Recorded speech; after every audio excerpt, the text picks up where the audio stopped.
Welcome to Equal Inspired, the inclusive podcast, brought to you by Equal IT.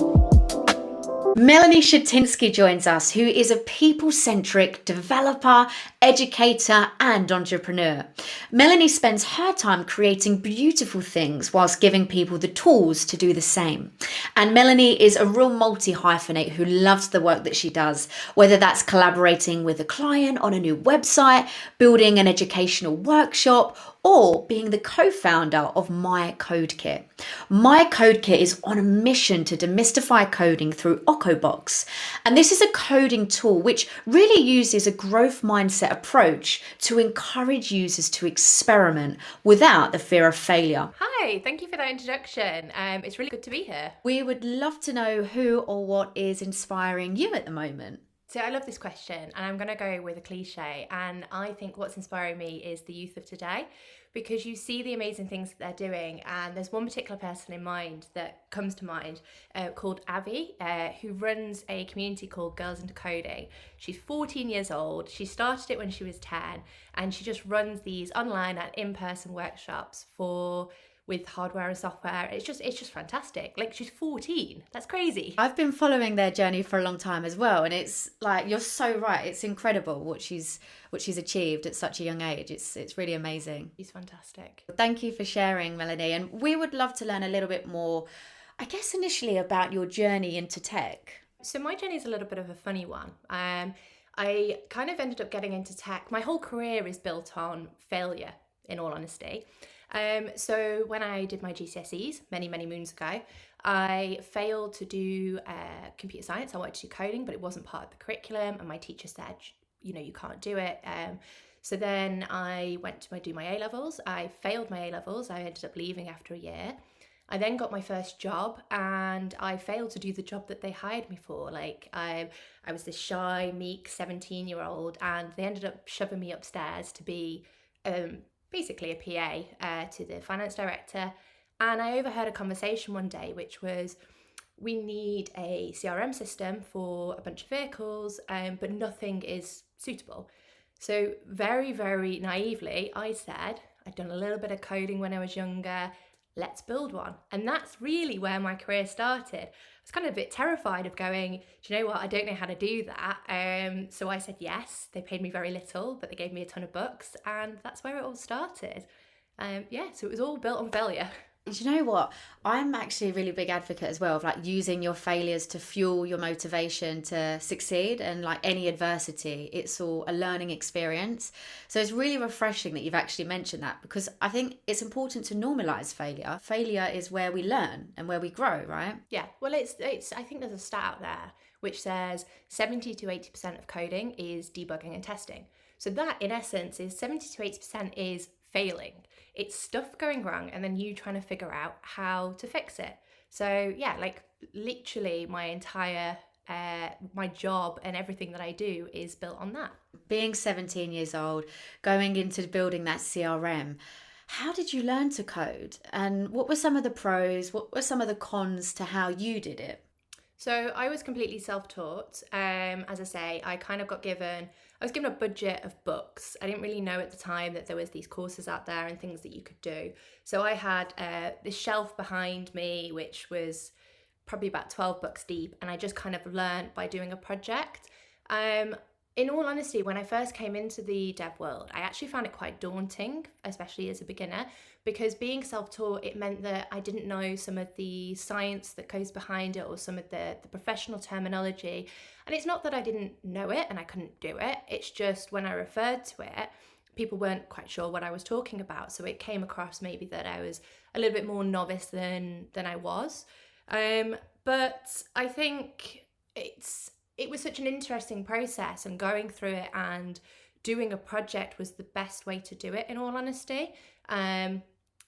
But then by the time I got to my second job, it was absolutely fine, and everyone told me that apparently I was a programmer. I don't think I believed it until that point, until I went to my second job and they were like, by the way, this is what you do. Because I was self-taught, I didn't know.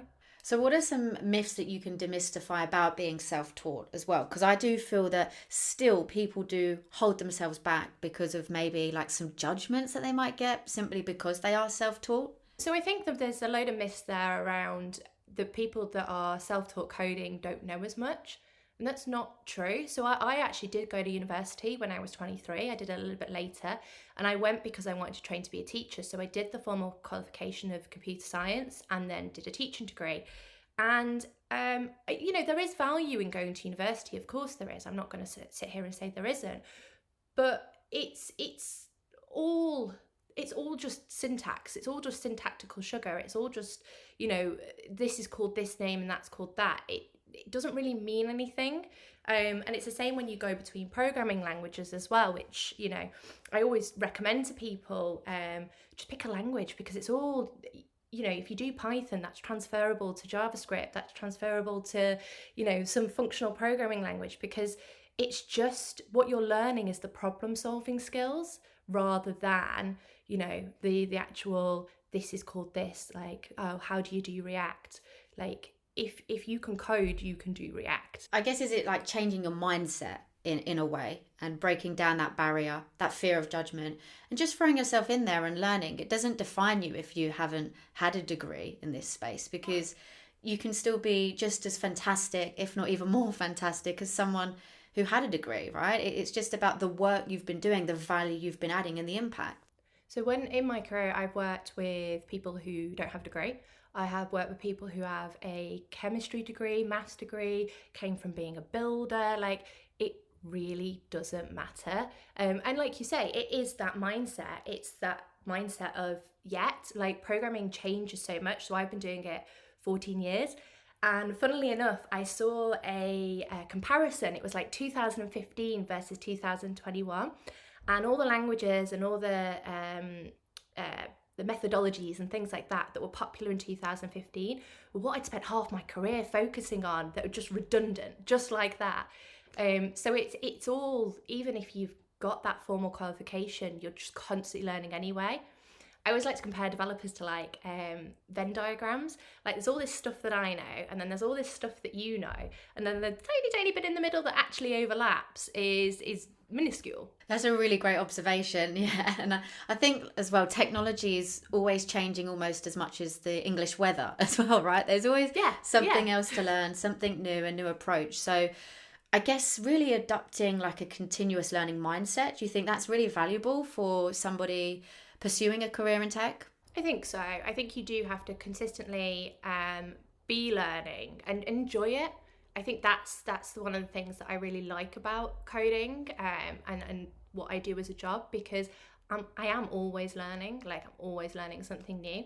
We used to, since going remotely, me and my partner sit next to each other in an office desk, and until the wall stopped accepting post-it notes because the stickiness went off. But we used to keep a post-it note behind us, which was like all the things that we'd learned that day, and it just, mound up. It was cool. That's fantastic. Yeah, learning's a big thing, of course, and you've been in tech for 14 years now. What else do you enjoy about working in tech? I think it's the variety. So you, like I say, you always end up doing something new. And definitely, the thing that I enjoy about tech is actually the thing that I really hate about tech as well, which is the problem solving side of things. Going back to the fact that, it's that 70 to 80%.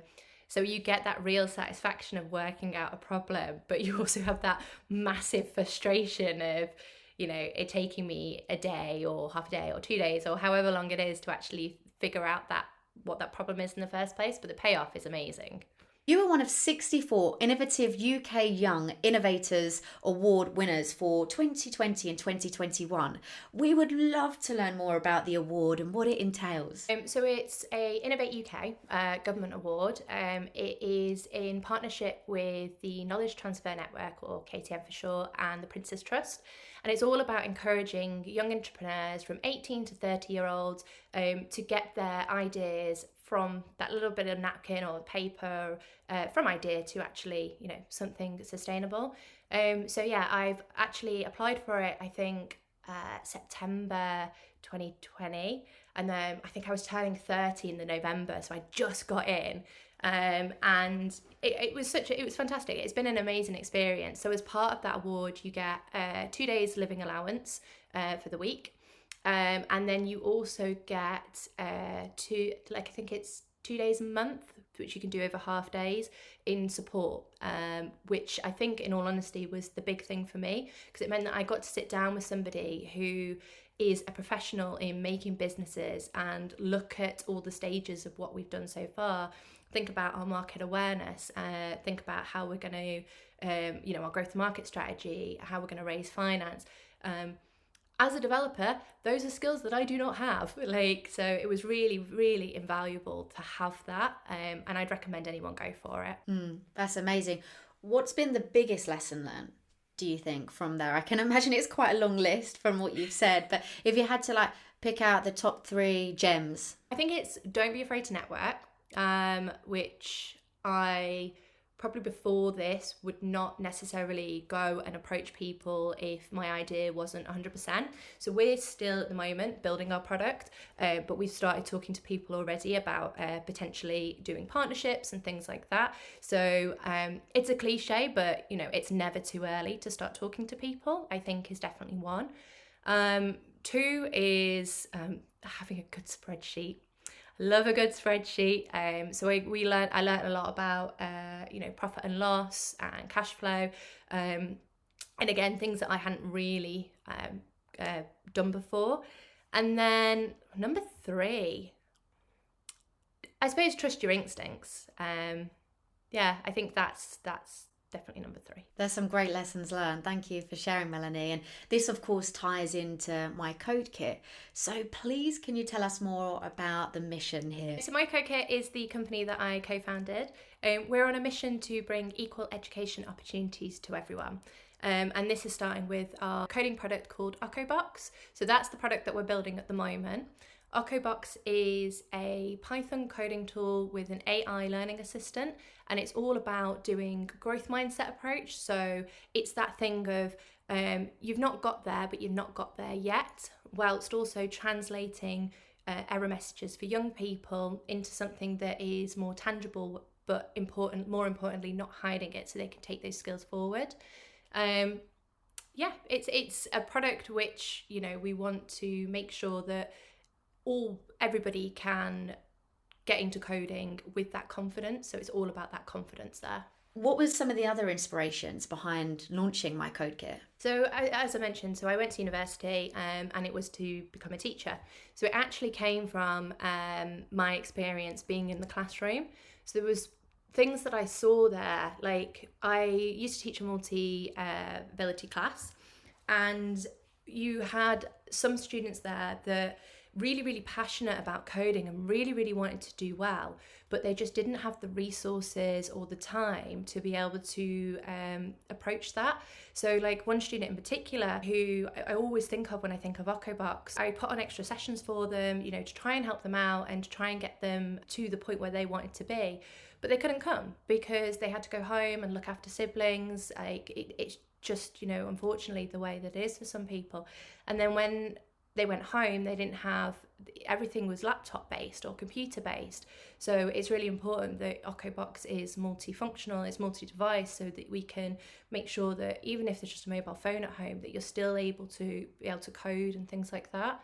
But yeah, it really was, when I did my teaching degree and was teaching class, it really opened my eyes to that digital divide that exists in classrooms at the moment, and is even more so because of COVID now. That's a big driver for us. It's great that you can leverage your experience from both sides of the coin as well, from actually being in tech, from the educational piece, because you've seen the gaps. If I think about when I was back at school, I didn't have the chance to do computer science, specifically for GCSEs, but my sister is now at the point where she's choosing her options, and I saw computer science there, and that for me was okay, we're making progress, we're getting there, but it's still demystifying, I think, the stereotypes that surround computer science, what it looks like, and My Code Kit sounds like an incredible tool to really help break down those barriers as well. So what are you excited about for My Code Kit moving forward? What's on the agenda? So we've just won some funding, which is great. which is fantastic news. So like the immediate excitement is obviously using that to be able to build the product and get it into schools in a safe way.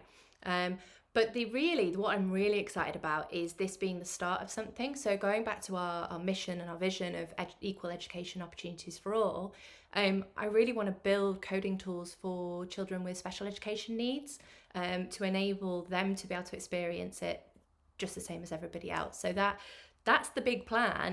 This is the start of creating products for coding. That's amazing. What kind of research would you need to dive into? So I think a lot is actually talking to real people in those situations and seeing how they use the tools. Working in education sector before, in one of my previous jobs, like there's a real sort of mixed bag of either the tools are too childish or they're too difficult. So it's making sure that we're going out and we're doing that user research and getting in front of people and seeing what it is they actually want rather than going and just giving something and hoping for the best.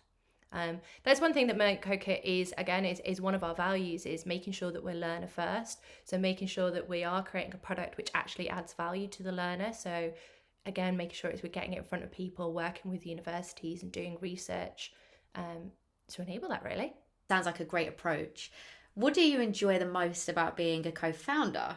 I think it's the fact that I have somebody to bounce ideas off.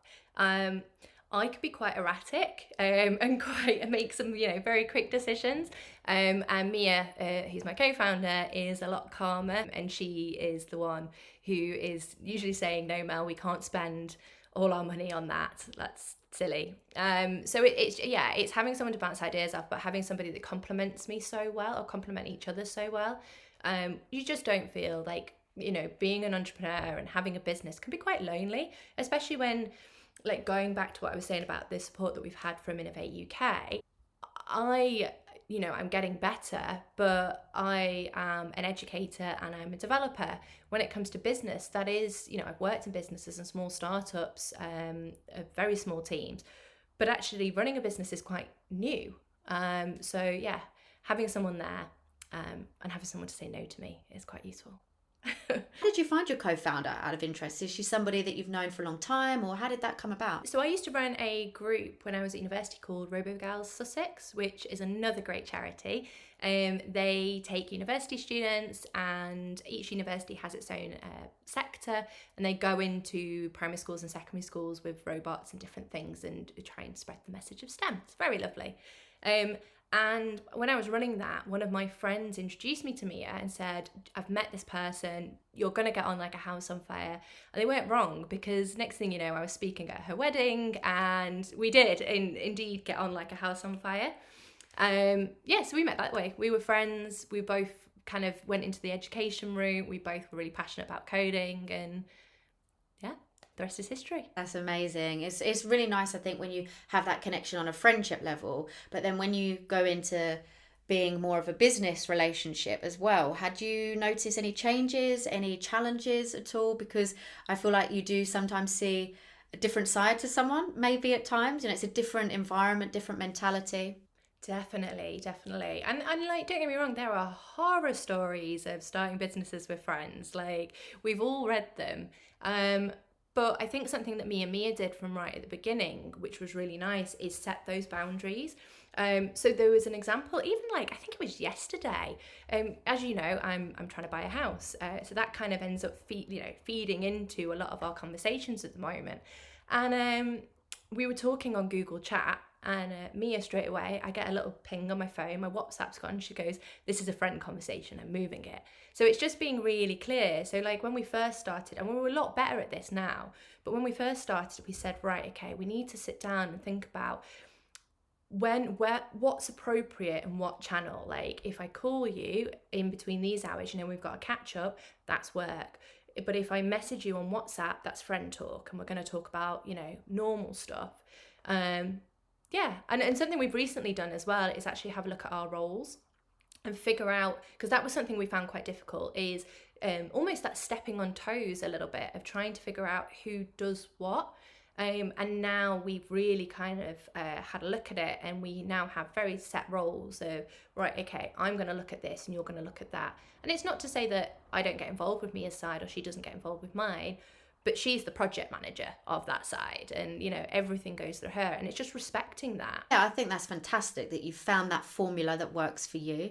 And obviously everyone is individual, case by case, different personalities. But if you, I guess, went back to when you were starting My Code Kit, what kind of traits would you look for in a co-founder? Well, I think about like who me and Mia want to bring on next, which is, we're a small team, we're a team of two.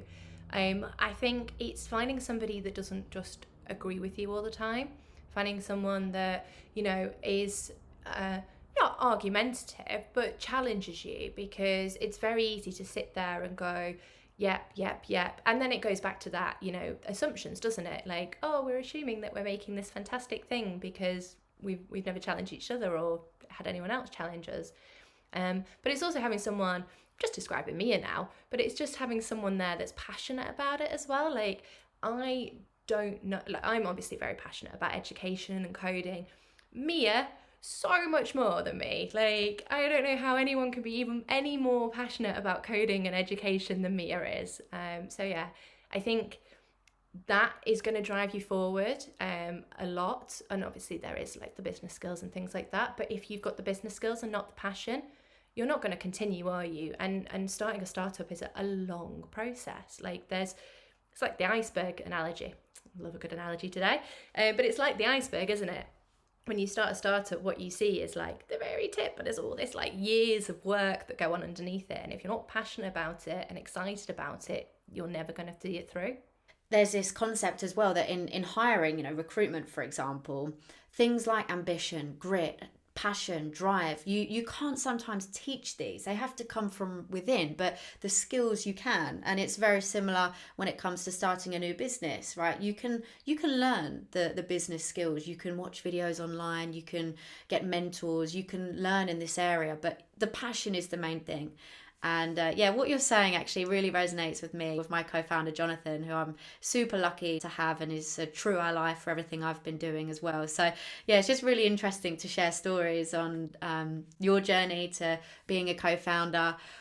What were some of your initial fears and how did you overcome them? I suppose with being a co-founder, especially being a co-founder with for someone that you are so close with, there is always going to be that fear of, what if it all goes wrong? What if we completely fall out? It's like when you move in with your best friend. Like, we've all had that moment. We've gone, oh no, have we done the right thing?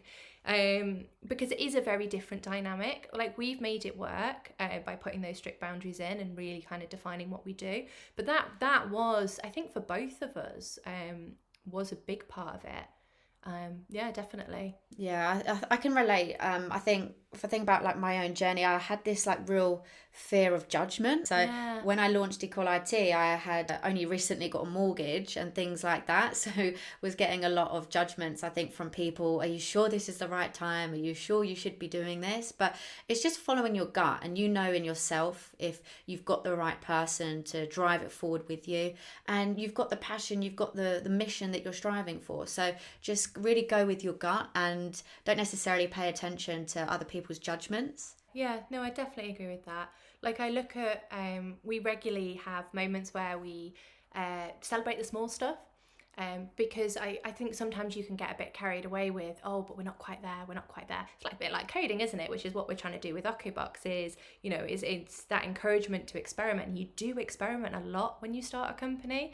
And I think about like where we are now compared to where we were, 2 years ago, or when we first had the idea. We've come so far, and like we have a much better understanding of what it is that we're building. And I think all of that was possible by, having trust in each other, making sure that we're celebrating each other. Very regularly we turn around and go, we're great, aren't we? We're actually brilliant. Like, and I know that sounds really like maybe a little bit big-headed or something, but I think especially coming in at, both of us suffered with imposter syndrome. Both of us were thinking, can we make a business? Is this possible? Or are we just completely over our heads? So we do need those moments of going, actually, what we're doing and what we're achieving is great, and we should be proud of ourselves. I'm totally right with the imposter syndrome. Just having that thought of like, who am I to launch a business? What do I know? Like, how can I be a co-founder, right? And I guess like yourself, Melanie, you haven't looked back since. No, like I honestly, I think I say on a weekly basis, I wish I'd done it years ago. Like I really do. Yeah, I can totally relate. The best decisions always made in hindsight. Remember that though. Yeah. Yeah. How do you finalise business ideas? What kind of approach do you take here? We are a remote first business. I myself are in London, Mia's in Brighton. So a lot of the time we're actually online and a lot of stuff is done asynchronously. But if we have a big decision, we will actually book out a space and do something like the Google Ventures design sprint, but do like a condensed version of it because we are still both working to pay our bills whilst we're doing this. But it's having those moments. Because we're both ex-teachers, we're actually really good at workshopping. Like, so when we're doing things like, a design sprint, which is where you start with a question, which is how might we do X? Then you evaluate those to see which ones are most important based on insights that you've had from customers. Then you go on to some quickfire designs, and then you do into quickfire prototype, and then you get in front of somebody. And it's supposed to happen over, I think it's 5 to 7 days, but we kind of condense that and put it into 2. And then apart from that, like I say, like the whole workshopping, Mia did a great workshop about values. She had like this Google Flipboard that she uses with her students, and it's just lots and lots of, again, it's structure, but trying to make it a little bit more fun and making sure we are making time to have those like full-on days with each other because we are remote and a lot of what we do is async. You mentioned that you're still working full-time. So how do you keep motivated? How do you keep energized on this journey of being a co-founder and managing work, life, being a co-founder? Well, I'm part-time, so I don't work full-time, and that is something that I wish I'd done years ago, is actually going part-time. And the company that I work for, they're called Be Applied. They're really supportive and they're fantastic. So I've got that flexibility there. Like if I need to go to an education fair, like it's the Bet Show this week, not the gambling one, the education one, I can rearrange my days so I can do that. In terms of keeping motivated, I think it goes back to that celebrating. So things aren't always going to move as quickly as you like. Even if we were full-time, that, coding has taught me that nothing ever goes to plan. You've got to double it and double it again in terms of estimates. But yeah, it's celebrating the small things. And we actually have on Miro a timeline of the past year, which we started doing when we won the award, in order to show like each little individual bit, so we can go back and have a look at what we're doing. And I do believe that we're building something that is going to change coding and the way that it's taught in schools. So I think that in itself is a massive motivator. Really important that you're just celebrating, like we say, your successes and finding that motivation to keep going. And throughout your journey as well, you've also in the past like hosted different workshops, the introduction to Python course for beginners. With that in mind, what key pieces of advice can you share for a beginner pursuing technology? Don't get bogged down in the details. So I think what I've seen a lot of, and I'm particularly talking about coding. I know tech is a lot more than coding, which I think is important to point out as well. But in terms of coding, I think I've seen it a lot where you kind of go, oh, should I learn JavaScript or PHP or Python or any of the, I'm not going to keep language name dropping, but any of those. And in all honesty, it really doesn't matter, because what you're learning to begin with is how to write an algorithm, how to write an if statement, what's a variable, and that's transferable. It doesn't matter how you do it. Like they actually teach coding now from 4 years old. They have done since 2014 in schools, and they start with what's an algorithm. And they do things like the teacher will pretend to be a robot, and the kids all have to say, robot to make a jam sandwich or something, and the kids then have to give them the instructions. That's coding. That's not a language. I actually did it with my year 7s once, and I had jam in my badge for a good 6 months, which was great fun. But it's so don't get bogged down in like particulars. The other thing that I would advise is find a project that you are interested in.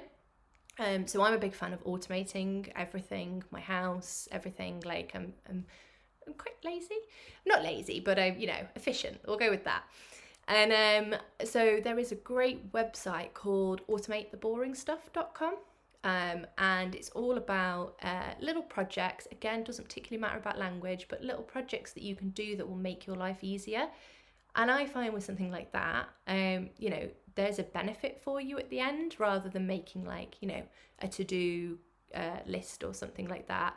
But it's something that's small enough for you to actually finish it, but also bigger enough to actually challenge you and for you to keep your interest in. And I think, finding something like that really is a game changer.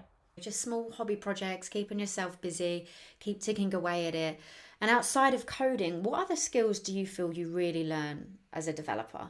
So I think, again, going back to the house hunting stuff, I'm a little bit of a detective now. So I'm actually and I don't think a lot of people, I'm going to say something really silly now, but I'm really good at Googling. And that's what I mean by being a detective. And that's a real skill in itself.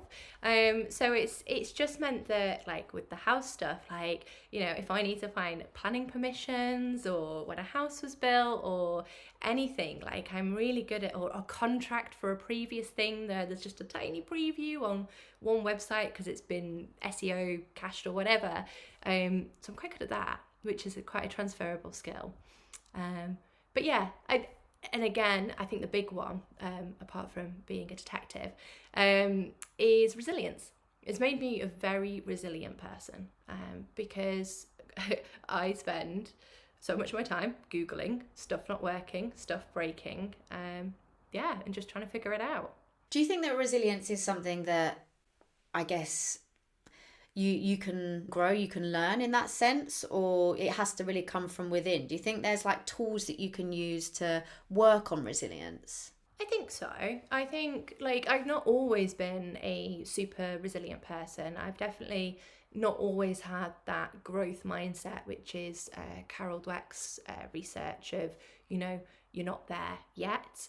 But it's something, I think a lot of mine has come down to situations. So going back to where my career started, I was 17 years old. I was pushed into a room. It was fight or flight. It was, in my eyes, it wasn't like this. And if you go back and ask my boss, he'd be like, no, it definitely wasn't like this. But in my eyes, as a 17-year-old, it was, you do this or you're fired. So I think I kind of had to learn the resilience a little bit there, and just keep going. But that's not to say that I sit here and very happily just go, everything's going wrong, la la la. I don't. I'm very human.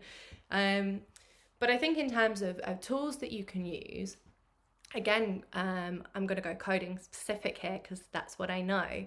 But there are some great resources out there. So there's Code Wars, for example, which is all about you get given a very tiny problem and then you have to fix it, or you have to solve the problem. And then what's really nice about it, and the bit that I like, which is all about the resilience side of it, is it will then show you all the different ways that other people did it. So if you're ever sat there going, this can't be right, it's that constant reminder that coding is different. There are so many different solutions. It's not like when you're speaking a language, there's only one right answer to a sentence, it's said this way or nothing at all. I think that's quite a nice tool. So it's called Code Wars. I've never heard of that tool before, so thank you for sharing. Sounds really valuable to understand that everyone has a different approach, a different way of doing things, and that's okay. You can still get the same answer, but everyone is unique, and that's why diversity thrives and why it's so important. Diverse ways of thinking and problem solving. How can you overcome that question of, am I good enough? You mentioned imposter syndrome that you've experienced. I speak to so many who also go through this, and there are points in our career where we sit there and we say, can we do this? Am I capable? What's worked for you? So I thought this was a really good question, because it's also a question that I'm not sure I'm qualified to answer, because it's, as I said, it's something that I'm still going through. And a lot of it has just come with time. A lot of, I I hate the phrase, but it's the fake it till you make it type thing. In terms of how to overcome that imposter syndrome, I think internally, I'm not sure I've done anything. I think it's externally. So I'm part of a group called Found and Flourish, which is a community of entrepreneurs. And they have a really nice way of kind of lifting you up and being a support network. And then I've had with Innovate UK, I've had my business mentor who's been with me literally every Tuesday for a year, again, helping me get past that and just pushing me forward. And there's always been people in my life. I'm very fortunate that across the way that a lot of people have believed in me. And I think a lot of overcoming it is finding that network, which is a little bit of a cop-out answer, because I'm even thinking it myself now, like, what if I don't have that network? What if I don't have that support of people around me? And I think one thing that I learned in a previous job was it's okay not to be in this situation. So I had a previous role which didn't necessarily, it kind of fed my imposter syndrome a little bit. And I eventually just went, I'm done. I don't need to work here. Like it's okay for me to say, I value myself more than that. And I value what people think of me. So I'm going to go somewhere where people think actually better of me. And that's where I am now, where I work part-time. So I think it's about that network. But in terms of tools and how I got over it, I really don't think I'm qualified to answer the question. Do you know what? Is anyone, right? No. We still can go for imposter syndrome, even if we're the most confident person in the world. There can still be that thought that creeps up. So I genuinely feel there's no right or wrong answer in here, but your story and the things that have worked for you could really help someone else as well. So don't for a second think that you're not qualified, because I don't think anyone is to give like the specific, this is the winning formula, because everyone is different as well, right? I think that actually with the imposter syndrome, a lot of the time it's your inner self trying to protect yourself. So you have to just acknowledge, thanks for having my back, but don't worry, I've got this, and this is the reasons why. And just back it up with facts. You know your strengths. Speak to your friends, your family, like you said, and they can reinforce those strengths. Something that I listened to on a workshop on the imposter syndrome. I'm a huge Harry Potter nerd, Melanie. There is a scene on one of the Harry Potter movies where Neville Longbottom is using the ridiculous charm, and effectively it turns your fear into something quite laughable and quite funny. And what they were saying is just envision that being your imposter syndrome. Just say ridiculous to your imposter syndrome, try and turn it into something a little bit lighthearted, and reinforce that you're great and this is the reasons why. And ever since I've had those feelings, I just think of Harry Potter and ridiculous, and it kind of distracts my imposter syndrome in a way. So that's one way to look at it. Oh, I like that. I think I'll try that out. What for you has been the best piece of career advice that you've ever received? Oh, that's a good question. So I think the best piece of career advice is don't work for free. But in all seriousness, I think it goes back to that, don't undervalue yourself. I do think as women, we generally go for a job interview, and unless we've got all the skills on the job description, we wouldn't go for it. Again, undervaluing ourselves. Or when we're going for pay rises, or even starting jobs, we'll go in with our starting roles, which I know for myself, and I can only obviously speak for myself, have been sometimes lower.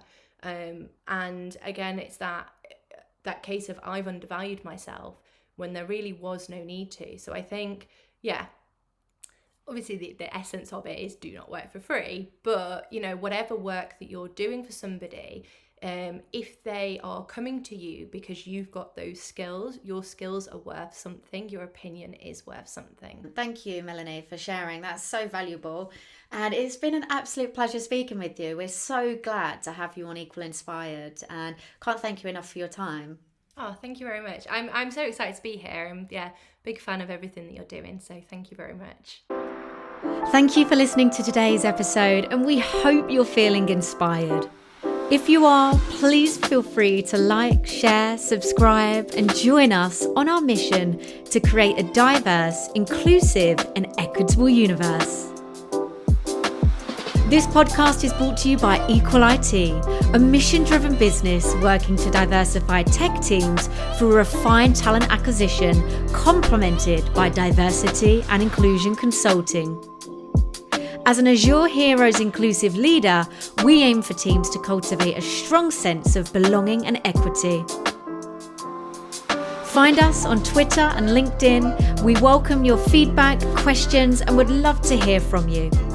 Join us next time on Equal Inspired.